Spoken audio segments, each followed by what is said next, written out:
Hello, this is Meet the Writers. I'm Georgina Godwin. My guest today was, like me, born and raised in Zimbabwe. He's the author of 6 non-fiction books, including Mokiwa, A White Boy in Africa, which received the George Orwell Prize and the Esquire Apple Waterstones Award, and When a Crocodile Eats the Sun, which won the Borders Original Voices Award. His book, The Fear, was selected by The New Yorker as a Best Book of the Year. He's taught writing at Wesleyan and Columbia and served as president of the Pan American Center. He's an Orwell Fellow and a Guggenheim Fellow. He lives in New York City, and his latest book is a memoir entitled Exit Wounds, a story of love, loss, and occasional wars.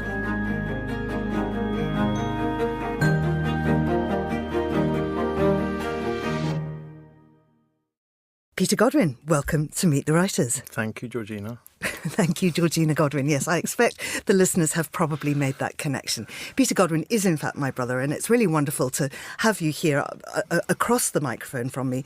I mean, if I were feeling particularly mean, this would be a chance to really, really grill you about our childhood and perhaps get my own back. But actually, the way I normally start these interviews is talking about people's youth, where they were they born in a literary household, what that was like. But of course, I know all that.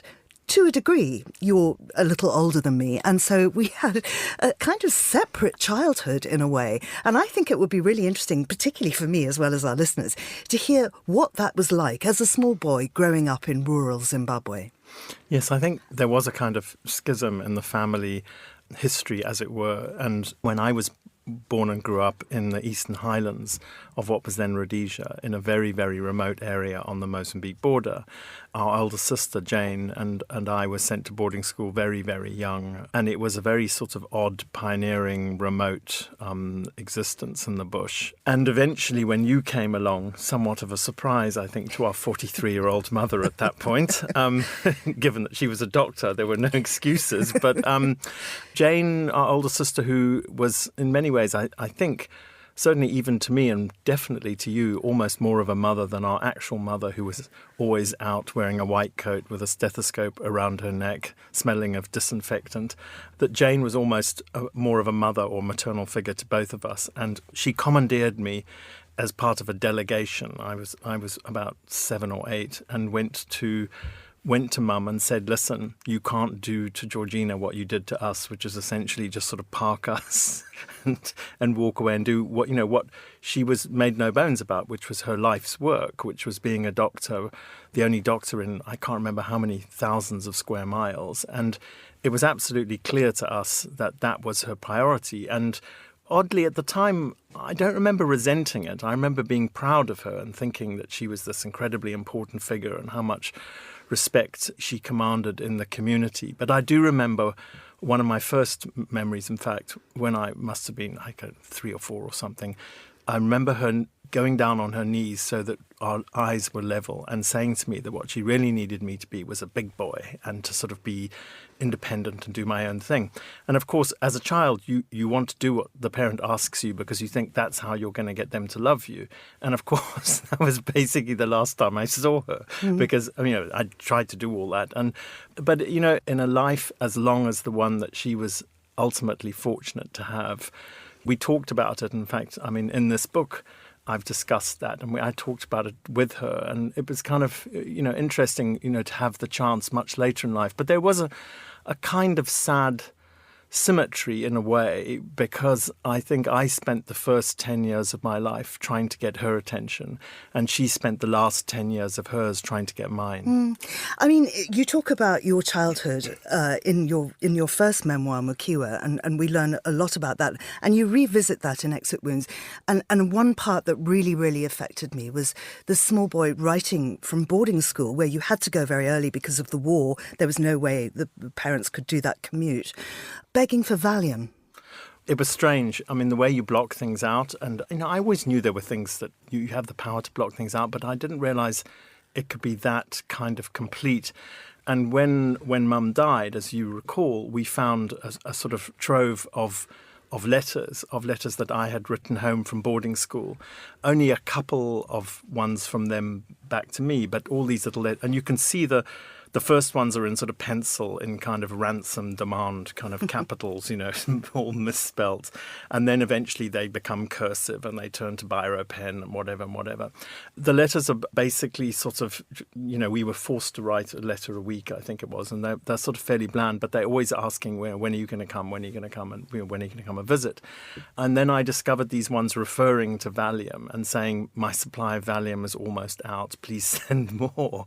And I'd kind of just edited that out of my memories. And now I realize that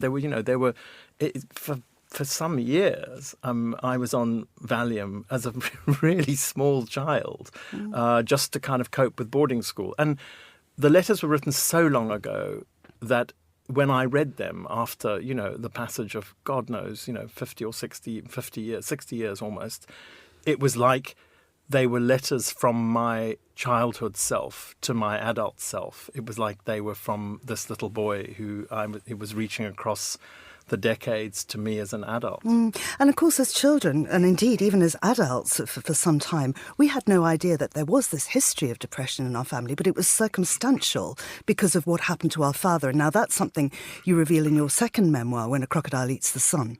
Yes, I mean, none of us, as you well know, were aware of our father's real identity. He had this sort of made-up identity. To meet him, as you well know, see him striding around the bush in a safari suit and desert boots and a walrus moustache and speaking in a clipped British colonial sort of military accent and with a kind of sort of emotional force field around him. He seemed quintessentially sort of British colonial in Africa, blah, blah, blah. And then when he thought he was on his deathbed, when he had a heart attack, he revealed to us that actually he wasn't English at all. He was a Polish Jew, and all his family, nearly all his family, being killed in the Holocaust. And he had this sort of secret identity that Mum, of course, knew about and was the only person who knew about it in Africa. He cut off all ties when he arrived there, changed his name to a name from her side of the family. And she sort of had to be his protector, I think. And I think he, looking back on it, I mean, there were no such thing as therapists and stuff where we lived. But I mean, he suffered from very, very deep, dark, long depressions. And when I asked her about it, in the last few years, even when I was doing this book, about that, she said, yes, he would go into these depressions, which would sometimes last for months, and he would essentially stop speaking completely. I mean, he would sort of ask, you to pass the salt, but nothing else. And she said he was unavailable in those, and in retrospect, she was sort of trying to create a kind of moat around him to protect him, I think. And of course, this was exacerbated by the death of our older sister, Jane. And now at that point, you had to do your mandatory military service in what was then Rhodesia, and you'd shipped out to Cambridge, and you were there. You couldn't come back because, of course, you would have been conscripted straight into the army. I was 11 at the time, alone with the parents at home, and this terrible, terrible thing happens. And I think we both remember very well how that was broken to us. And you describe it beautifully in the new book. Yeah, I mean, Dad called me, and those days, there was no such thing as cell phones or whatever. I was at Cambridge, and the porter came up and sort of banged on my door and said, there's a call for you. And I kind of went down and picked up the sort of Bakelite receiver through the glass partition. And he just told me that Jane had been killed, and you could just sort of hear that, the line so far away and whatever. And I went back, for what I originally thought would be her wedding, because she was due to be married 10 days later. And in fact, then it was her funeral.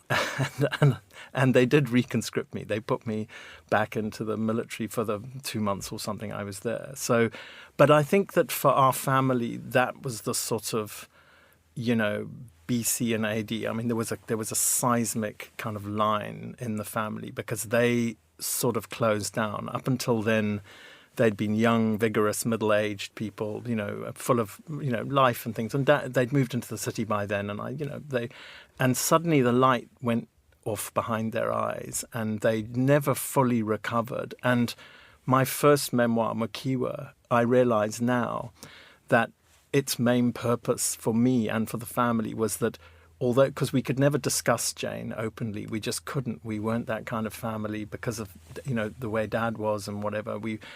But somehow we found a way to talk about it through the vehicle of the book. The book became this thing, and I was asking them for things because I was writing this book, and it became okay to do that.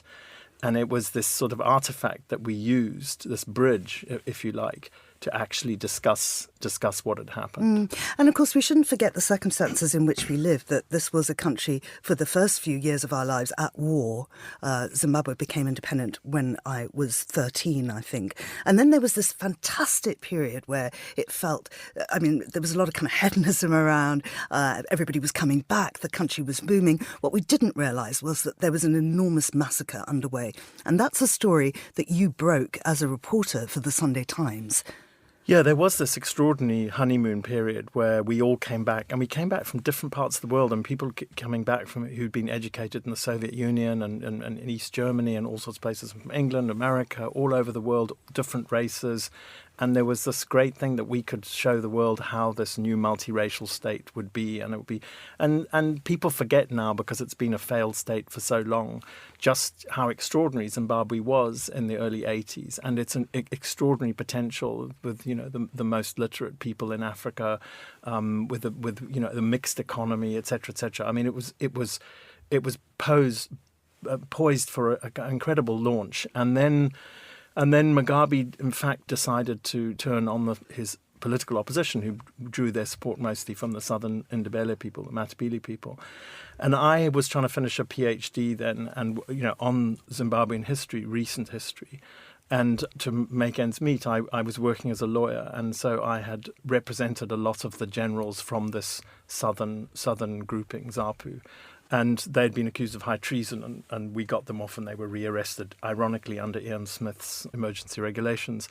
But I did some of the first reporting on, what became the Matabeleland massacres, which are in Zimbabwe called Gukurahundi, which, in Shona means sort of the rains that flush out the sort of rubbish. And they brought in these North Korean trained troops, from the north, and it was appalling, absolutely appalling. And in an odd way, I think that the country never really recovered from that. There's never been an accounting. There's never been a kind of open discussion about it. And it sits there as the independent Zimbabwe's original sin, something that's never been repaired properly. In terms of our sort of childhood and literature surrounding us, of course, that was the one thing where we couldn't speak to each other, but we could get buried in books. And that's something that our mother really internalised. And towards the end of her life, and you write about this in Exit Wounds, great kind of remembered gobbets of poetry would issue forth from her, seared into her mind in some way. Yeah, no, it was quite extraordinary. I mean, we both witnessed, you much more than me, because she was living with you, and you had created this bedroom for her out of your main sitting room. And she became increasingly imperious, and on her 90th birthday, her accent changed more or less overnight, and went from being sort of, received pronunciation, kind of standard BBC, whatever, and became terribly, terribly affected and posh and whatever. And we couldn't quite believe it. And so, and it also changed in timbre. And I remember we were saying to her, "Why are you talking like this?" And she said, "I've always talked like this." And it was like, and the second thing that happened is that for no good medical reason, she took to her bed and she bought one of these sort of, in fact, it was leased, we discovered in the end, one of these big hospital hydraulic beds with a kind of control panel. Every time you went into her room, she pressed it and took it to its full height so she could peer down at you in Solomonic judgment.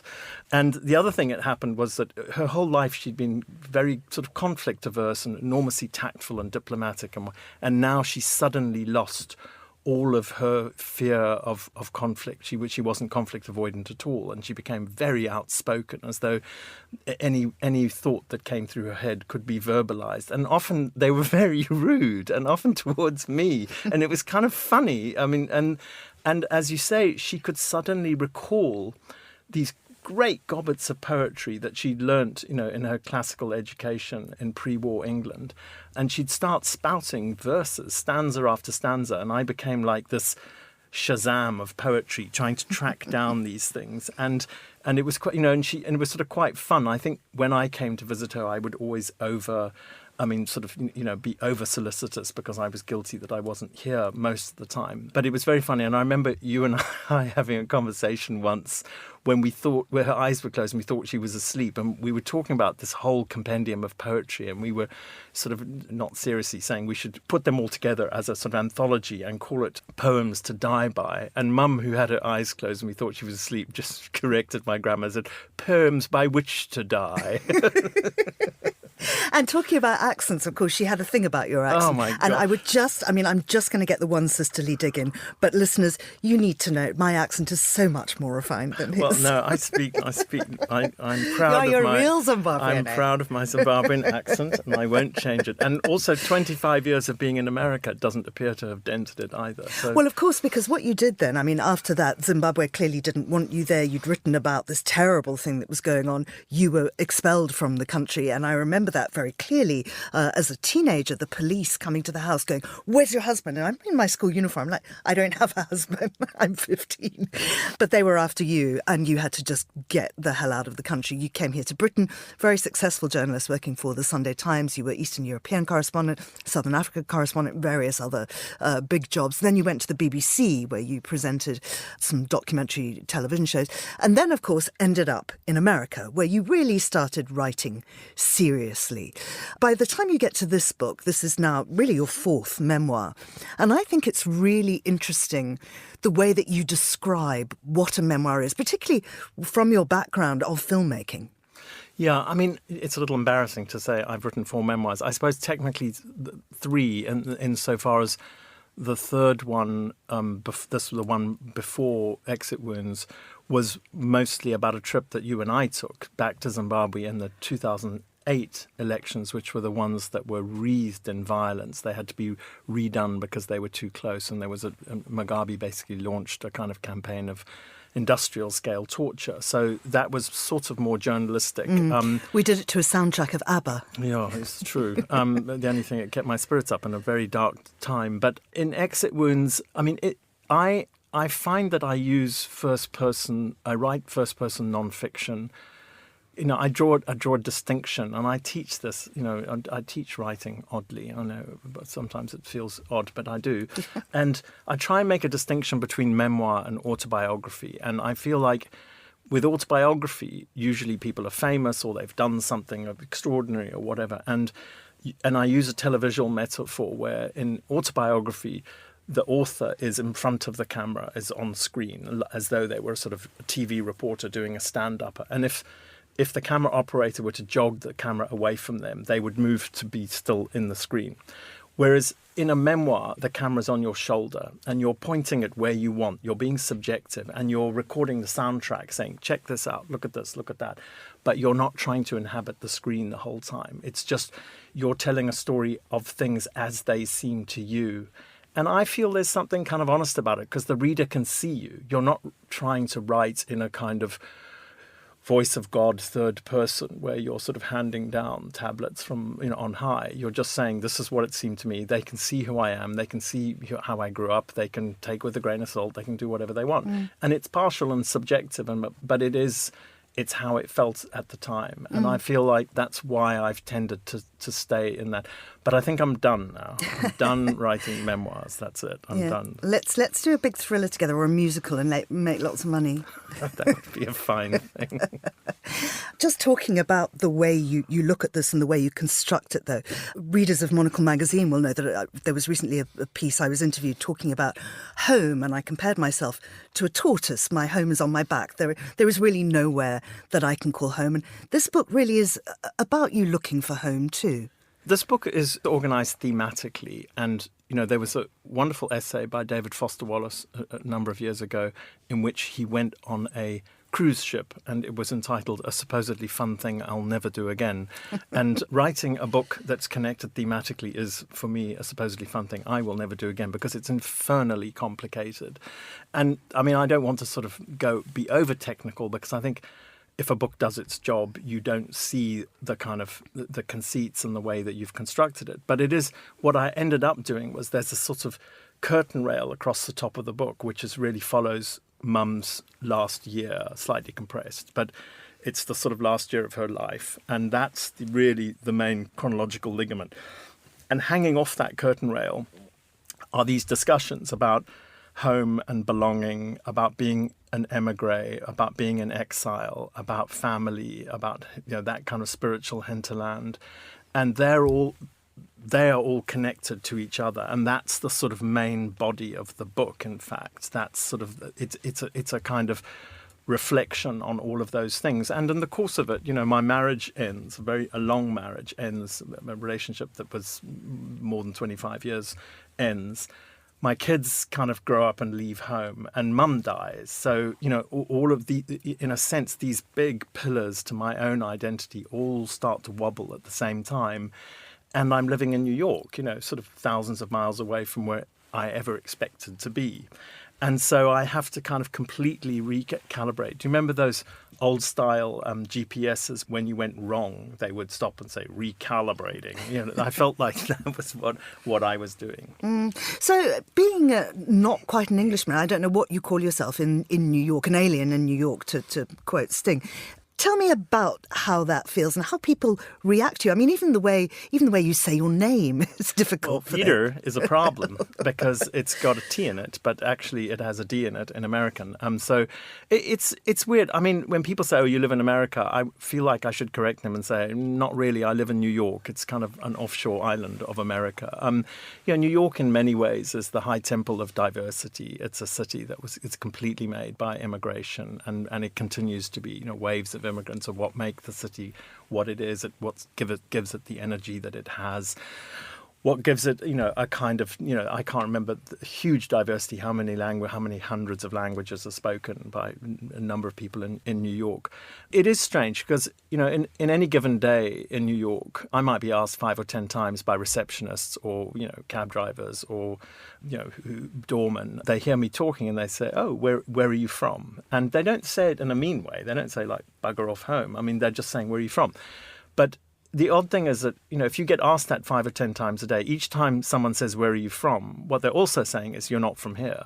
So you get this kind of little drip of kind of reinforcement that you're from somewhere else, you're from somewhere else, you're from somewhere else. And my own kids, my American sons, the sons born in America, they both speak with American accents. And my ex-wife speaks with a British accent. And so essentially everyone in our household spoke with a different accent.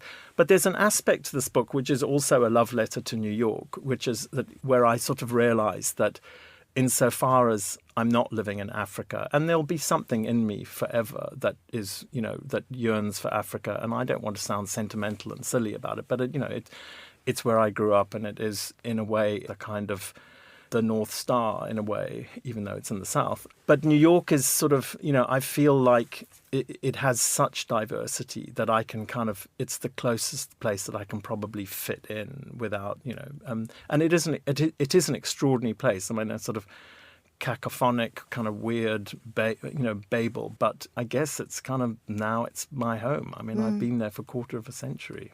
Exit Wounds, as you say, is a sort of love letter to New York, but also to our mother, who really, even though we've said perhaps some negative things about her, was an extraordinary woman. She was. I mean, and she had a great sense of humour. And I mean, and even when I was working on this book, and it's not their first rodeo, because I'd done 2 before, they got used to it, and I think they rather enjoyed the process. It was the way that we talked to each other in our family was through these. I felt like I was interviewing everybody, or not quite, and I remember asking her, towards the end, she died in University College Hospital, very close to where we are now. And towards the end, I think when she did realise that she was dying, and she was sort of excited about it, she said, "You can write about it." And and I said, "Well, what does it feel like from, the bridge of the sort of SS Mortality?" And she said, "From up here," she said, "you can't tell the clouds from islands." It was funny because, although we got better emotionally, I think we did try to be more sort of open and fluid and whatever.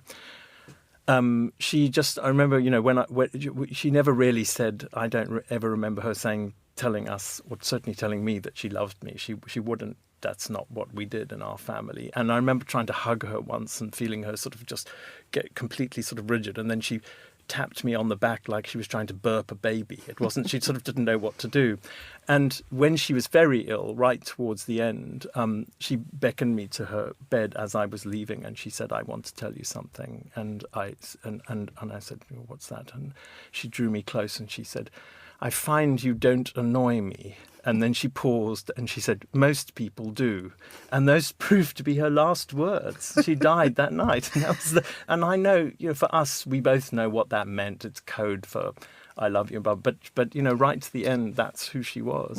Absolutely. And I mean, right to the end, all sorts of things we didn't know. I mean, we knew that she'd gone to medical school to St Bartholomew's, that she was pretty early on in that process. But after her death, you found out that, in fact, she was one of the very, very first women. Well, I mean, I was trying to get her obit in the British Medical Journal, which is the sort of house professional journal for British doctors.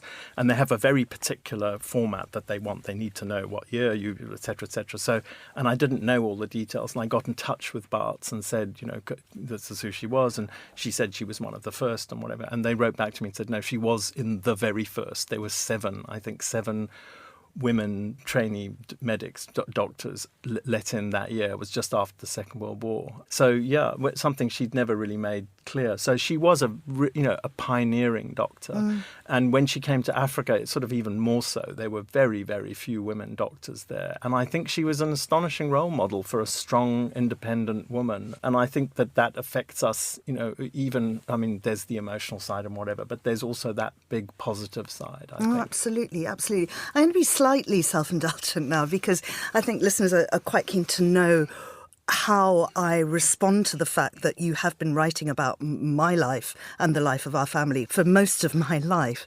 And I think certainly by the time it came to this book, we spoke a lot about this book during the writing process, drawing on both of our memories. You sort of know as you're living through events that they may well end up on the page. And I think what I did, and this was the way that I did exactly what my mother had done, our mother had done, by building this kind of carapace, this hard shell, is by reacting in a way that I thought would be quite good on the page, which in itself helped me deal with this incredibly difficult situation, which was my mother bedridden for 8 years, living with me, needing, round-the-clock care, this small child who then grew up and, in fact, was my daughter probably the closest person to her, much closer than her own children. I think she could finally relax with this little girl because she wasn't going out saving the world and being a doctor and all the rest of it. But in the same time, allowing me to perpetuate that pattern where I could go out and work. I mean, it's kind of sad, I suppose. It's interesting. I mean, she certainly did as a grandmother what she never did as a mother, a mum.